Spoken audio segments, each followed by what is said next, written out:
Well, hey guys, welcome back to another episode of 0 to 60, and it's finally time to get the head off and see if we can see what's wrong with that valve and why it's not sealing on the E90 engine. Now, as I mentioned last week, I have a good friend of mine who's going to help me take the head off. A few people did say how easy it is to do it, and yes, I know, and I have watched a couple of YouTube videos, but I wanted to have somebody here who's actually done one before, or at least knows roughly what things should look like to pick up on anything that's not correct.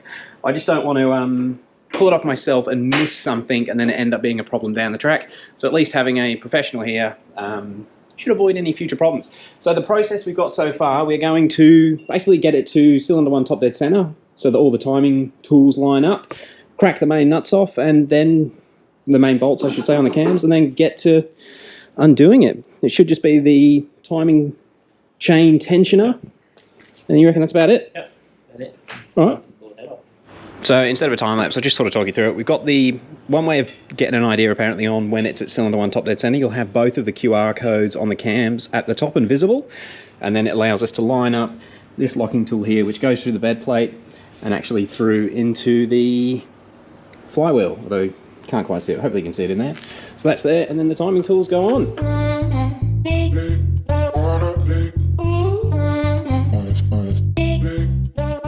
So just to get a quick update, this is one of the, keeping with the standards on the channel, that is the cheapest timing toolkit I could find. I'll put a link to it because it actually seems okay, although it was tight, but sort of normal.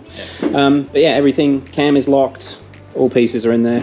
One of the bolts, just a little bit tight going in, but Jake has said it's going to be fine for cracking the cams off. Yep. Time to undo it? Yep, time to undo it. It seemed easy. Yeah, they're only tight for 60 millimeters plus 90 degrees. Okay.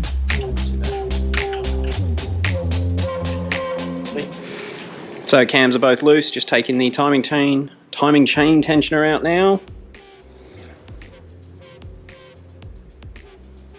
At the speed you're going, this should be back together in about 3 hours. It should be, yeah. Running and everything. Oh, drag.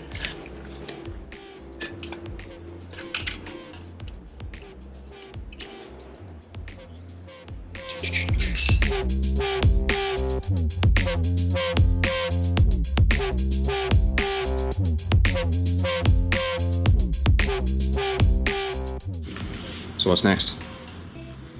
Time to undo the cams. We can pull the head off without undoing the cams, but since we're in that area, we might as well put the cams on. Yeah, I think... Or the exhaust cam anyways. Yeah, I'm pretty confident it's going to need to come off for that valve or whatever's going on. Yep.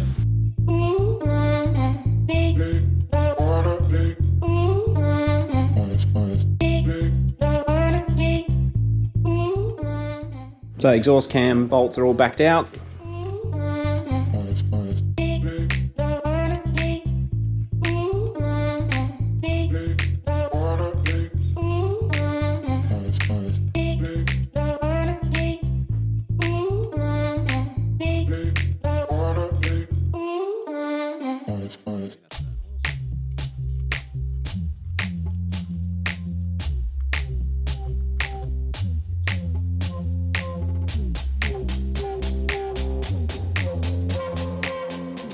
Okay, so we have the lifters and the rockers out of the exhaust cam. We're not going to remove the inlet cam on the off chance that we don't need to.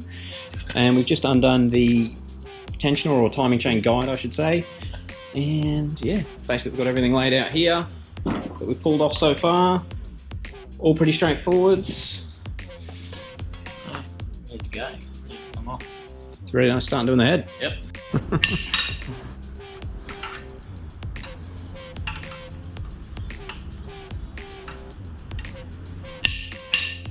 All feel about normal? Yep.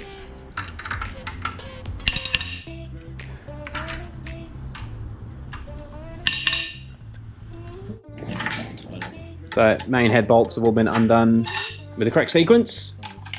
And now we're just on to something to do with, just other bolts down in there. Cool.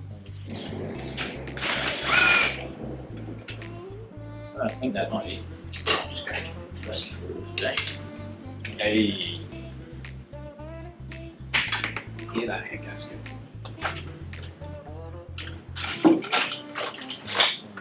You're not kidding, she's heavy.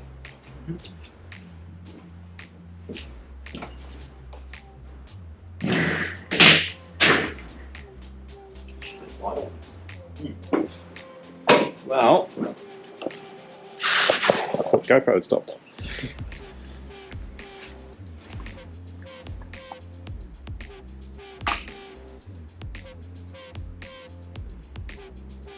Nothing too scary. No.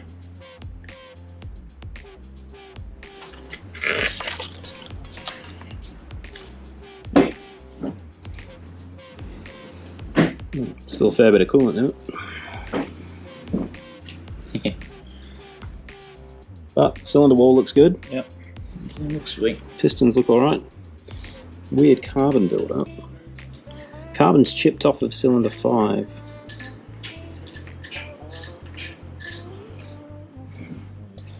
Have a look at that one, eh?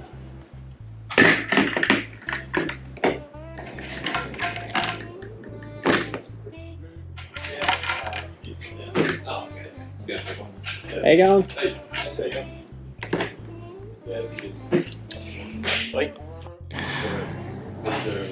Okay, so this is the first look, and that is the problem valve. That one. Doesn't look too bad.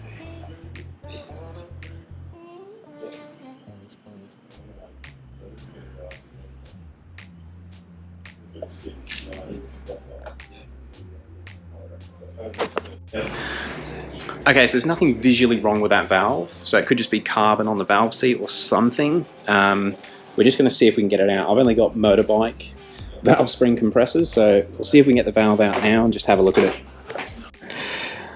Okay, so we should pull the valve out again. I can't remember what we've actually filmed, all got a bit carried away, but trying to work out what's going on, it appears that the issue is just carbon buildup. I'm going to take some photos so that we can sort of show this a bit better, but there's one shiny patch on the valve. There's a bit shiny there, but that little segment there, that actually lines up with some markings on the valve seat as well. And what I can actually do, I'll try and overlay this with some footage, but basically when we put the valve in and seat it up as tight as we can seat it, you can actually see the light shining through the valve seat, which, if light is coming through, obviously it's not going to seal properly. Now, I know that the way that we're pushing that valve up into the cylinder head, that's probably not going to have the same amount of force as the valve spring. However, it should seal enough to not let light through. So it's definitely an issue, but everything actually looks okay. There's no chunks of metal missing. It is literally just carbon buildup. So yeah, the low compression issue on the E90 engine is just dirty valves. Now I have actually also got a photo. When I took the intake manifold off, I did have a look in the intake valves, and these are filthy, like really, really bad intake valves. I'd say this car's never had a walnut blast. And I'm guessing, and I'd love to hear your opinion on this, I think the problem is a chunk of carbon's fallen off the intake, gone through the cylinder, and then gotten stuck on the valve seat. And I guess if I'd have kept driving it, it probably would have beaten it away. But you don't know. So, yeah, there's not actually anything mechanically wrong with the E90 engine. It's just carbon buildup on the valves. Now, one thing I don't know, I'm going to have to make some calls, I guess. But, yeah, I don't know if this valve can be cleaned, or if this valve seat can be cleaned, or if it's something that needs machine work. I'll do some research on that. But if you do know, please let me know. But, yeah, we've gotten to the bottom of what the compression problem was with the E90. And it's just dirty valves. Not a burnt valve, not a bent valve. Oh, and actually I should have said it before. We spun this up in a drill, and it spins true. It's definitely not bent. Yeah, it's just bloody carbon. All right, guys, I'm going to end it off there. My friend, who wishes to remain nameless at this point in time, just in case he gets in trouble at work, he's had to head off, and he is going to help me reassemble it as well. And he's got some other tools to help do it properly with the cam installation. But I'm going to do an FCP order, get some parts ordered. I might order another valve tonight, just so that we've got it coming. We don't have to wait any longer, just in case this one can't be reused. But yeah, I'll get onto some machine shops. Well, actually, or if you know a way to clean that. Now, I know that you can do like valve seat grinding, but I don't really want to damage it or anything gets caught up. There's a good chance you might manage to clean it with brass. I really don't know. That's what I need to work out. The best way to clean this and get it sealing properly again. But I will get another valve. But that's it. I'll close it off there. Team M54 is going to be back very, very shortly. Oh, actually, I better show you while we're here. Sorry if this has gone on a bit, but the bores in this engine are amazing. They look in pretty good nick. There's a couple of little vertical lines there, but she's pretty good. Yeah, you see chunks of carbon on this piston here that's all sort of fallen off and peeling off. So there's a good chance it is just carbon caught in that valve. Got to get it put back together. It's good. All right, guys. I'll have an update in the next couple of days as well. I'm going to do... what should I do? I'll find out what the go is with reseating the valve. I'm going to do the walnut blasting while the head is off, because it's just easier and don't need to worry about stuff getting in the cylinder. So yeah, we'll do all the prep work to get it all back together. And it's just going to be a matter of waiting for the FCP order. All right, guys. Until the next one, thank you very much. Peace. Pretty good. Plastic first. Break it a little. Yep. Leave it up a little bit. There's probably a hidden bolt somewhere. It's the best way to find it.